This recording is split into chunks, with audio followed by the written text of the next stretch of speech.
Here's a 300 ohm resistor painted on a piece of paper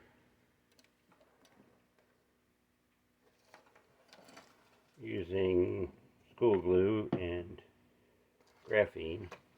Here's the graphene production method. It's a modification of the blender method. Graphite came from this old lubricant tube I found around. Graphite lubricant.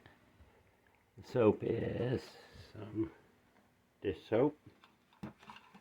The method that is different is to put an inch or so of water and to blend the crap out of it, and then one only collects the foam,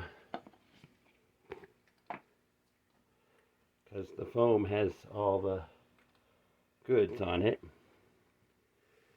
And then what you do is you let the foam dry out a bit. Just got a spoon. Oop. And the particulates that are stuck on the foam and in the foam are the graphene, right? Where the graphite is settled back into the liquid at the bottom. And you can just repeat the process over and over. It's called frothing, and it's a technique used by miners. And then with a little distilled water, you rinse the soap out and put it in a jar, and you'll have, there's my graphene, the graphene.